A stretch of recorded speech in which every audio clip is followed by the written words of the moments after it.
যখন আমি আপনি জান্নাতে ঢুকবো, তখন আল্লাহ পাক রব্বুল আলামিন জান্নাতের মধ্যে একটা মঞ্চ কায়েম করবে এবং জান্নাতি হুরদেরকে ডাকবেন, হে জান্নাতি হুরেরা, আমার এমন কিছু বান্দা আছে। ও আল্লাহ আল্লাহ, কো কেমন বান্দা? ও এমন কিছু বান্দা আছে দুনিয়াতে গান শুনে নাই, আজকে আমি তাদের জন্য গানের ব্যবস্থা করবো। আল্লাহু আকবার বলেন। কি এর ব্যবস্থা করব ভাই? গানের ব্যবস্থা করব। ও দুনিয়ার গান? না না না, ও জান্নাতের মধ্যে আল্লাহ পাক রব্বুল আলামিন একটা মঞ্চ বানাইবেন, সকলের মাঝখানে মঞ্চ বানায়া জান্নাতি হুরদেরকে ডাকবে। আল্লাহ পাক রব্বুল আলামিন দুনিয়ার যুবক সম্প্রদায়কে বলতেছেন, হে দুনিয়ার যুবক সম্প্রদায়, আমি আল্লাহ পাক রব্বুল আলামিন জান্নাতের মধ্যে প্রত্যেকটা যুবককে 70টা করে ফুট দিব। কয়টা করে ভাই? 70টা কইরা। তো ভাই, তো জান্নাতি হুররা গাইতে থাকবে, গান গাইবে। কি গান গাইবে?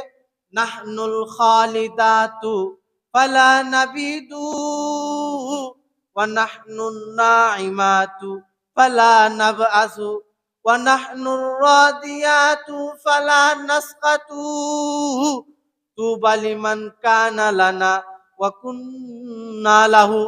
জান্নাতের মধ্যে জান্নাতি হুররা গান গাইবে, আর জান্নাতি লোকগুলি বলবে, আল্লাহ এত সুন্দর গান, এইটা আবার কেমন ভাবে হয়? আল্লাহ পাক রব্বুল আলামিন বলতেছেন, হে আমার বান্দারা, দুনিয়াতে যে প্রতিদিন 200 বার কুলহু আল্লাহ পড়তে, এই কুলহু আল্লাহ পড়ার কারণে আমি আল্লাহ পাক রব্বুল আলামিন জান্নাতে তোর জন্য একটা বিশাল বাড়ি বানাইলাম। আল্লাহরে জিজ্ঞাসা করেন সাহাবায়ে কেরাম, এ আল্লাহর নবী গো, জান্নাতটা যে আমাদের জন্য বানাইছেন, জান্নাতটা কতটুকু বড় হবে? আল্লাহর নবী সাল্লাল্লাহু আলাইহি ওয়াসাল্লাম উম্মতকে বুঝাই, রে উম্মত, দুনিয়া তো কিচ্ছু না, দুনিয়া 60-70 বছরের জিন্দেগি উম্মত। জান্নাত এমন একটা জান্নাত, আমার যে সর্বনিম্ন বান্দা, আমার এই সর্বনিম্ন বান্দা আমি 10টা দুনিয়ার সমান একটা জান্নাত দিব। সুবহানাল্লাহ। আর একটু জোরে বলেন সুবহানাল্লাহ। কয়টা দুনিয়ার সমান একটা জান্নাত দিব ভাই? 10টা দুনিয়ার সমান। তে ভাই, আমি বলতেছিলাম যে সূরা ইখলাস মানে কুল হুয়াল্লাহ সূরা, আমার আম্মাজান যারা আছেন, আপনাদের নিকট আমার অনুরোধ থাকবে, আপনারাও কুল হুয়াল্লাহ সূরাটা পড়বেন। কি কুল হুয়াল্লাহ সূরা এমন একটা ফজিলত, কারণ ভাই কিতাবের মধ্যে আসছে এক সাহাবী শুধু নামাজের মধ্যে এক জায়গাতে রসুল ইমামতি বানায়া পাঠাইছেন, ইমাম বানায়া পাঠাইছেন। ওই সাহাবী একটু পাগল পাগল বাপ, ও দুনিয়ার পাগল না, ও আল্লাহ পাক রব্বুল আলামিন তার পাগল। আল্লাহর নবী সাল্লাল্লাহু আলাইহি ওয়াসাল্লাম কাইবর যুদ্ধের মধ্যে, কাইবর একটা এলাকা আছে, ওই এলাকার মধ্যে ওই গোত্রের মধ্যে একজন সাহাবীকে আল্লাহর নবী ইমাম বানায়া পাঠান। ওই ইমাম সাহেব একটু পাগল পাগল বাপ। ওই ইমাম সাহেব ইয়াসারের সময় পরে আলহামদুলিল্লাহর পরে কুল হুয়াল্লাহ, তারপর অন্য সূরা পড়ে, মাগরিবের পরেও পড়ে আলহামদুলিল্লাহর পর কুল হুয়াল্লাহ, তারপর অন্য সূরা পড়ে, ফজরের পরেও আলহামদুলিল্লাহর পর কুল হু আল্লাহ পড়ে, তারপর অন্য একটা সূরা পড়ে।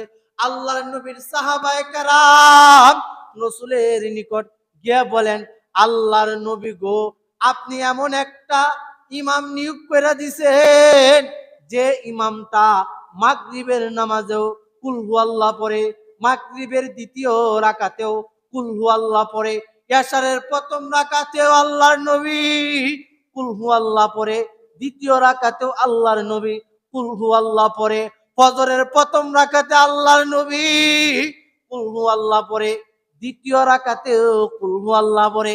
সাহাবায়ে কেরাম যখন আল্লাহর নবীর কাছে এই অভিযোগ দিলেন, আল্লাহর নবী সাল্লাল্লাহু আলাইহি ওয়াসাল্লাম ওই সাহাবীকে ডাকাইলেন, হে আমার প্রাণের সাহাবী, তোমাকে আমি কুবা এলাকাতে ইমাম বানাইয়া পাঠাইলাম, তুমি নাকি প্রতি রাকাতে কুল হু আল্লাহ পড়ে। তখন আল্লাহর নবীর কাছে ওই সাহাবী বলেন, আল্লাহর নবী গো, আমি কুল হু আল্লাহর সূরাটাকে মহব্বত করে আল্লাহু আকবার বলেন।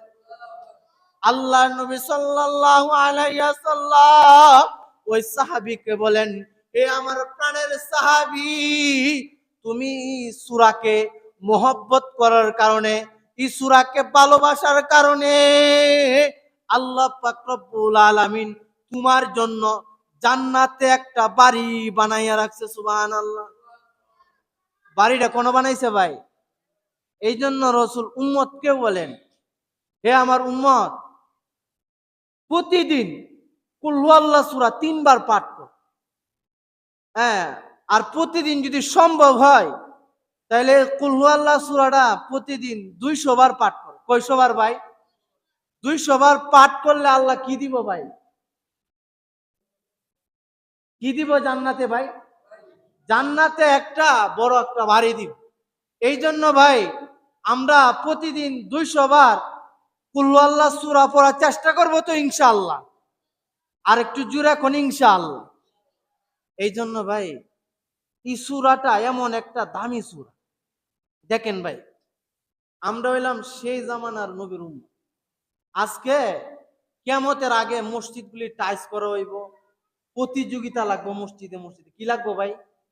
যে ওর মসজিদে এত সুন্দর করে রং করছে, আমার মসজিদে এর চেয়ে সুন্দর করে লাগাম। ওর মসজিদের টাইসটা এটা লাগাইছে, আমরা মার্বেলটা লাগাই। কিয়ামতের আগ মুহূর্তে মসজিদ নিয়ে আপনার প্রতিযোগিতা হইব, কার মসজিদটা কত উন্নত হইতে পারে। আর মসজিদটা শূন্য থাকবো। কি থাকবো ভাই? মসজিদটা শূন্য থাকবো। আর সাহাবায়ে কেরামদের জমানায় ভাই এই টাইস করা মসজিদ ছিল না, এই খেজুর গাছের পাতা দিয়া আপনার মসজিদ বানাইছে, কিন্তু মসজিদের মধ্যে মুসল্লি দিয়ে কি করতে পারছে না, জায়গা দিতে পারছে না। এটা হইলো একটা কিয়ামতের আলামত, যে কিয়ামতের আগ মুহূর্তে মসজিদগুলি খালি হয়ে যাইব আর মসজিদগুলি উন্নত হইব। এই জন্য আমার আম্মা জান যারা আছেন, আমার আম্মা জানেরা যদি চেষ্টা করে যে আজকে থেকে প্রত্যেকটা পুরুষরে নামাজি বানায়া দেন, তাহলে এটা তাদের পক্ষে সম্ভব। কি ভাই? তাদের পক্ষে সম্ভব। হুজুর কেমনে সম্ভব? এখন যদি আপনার বিবি নামাজ না পড়ে তাহলে আপনারা কি নামাজের হাতে বলতে পারবো? এই জন্য আমার পর্দা নিশীল আম্মা জানেরা, আপনারা আজকে থেকে নিয়মিত ভাবে পর্দা পালন করেন। নিয়মিত ভাবে আপনি যদি নামাজি হয়ে যান তাহলে আপনার স্বামীরে নামাজি বানানি একবারে সহজ। সুবহানাল্লাহ কইতেন না? নামাজি বানানি কি ভাই? একবারে সহজ।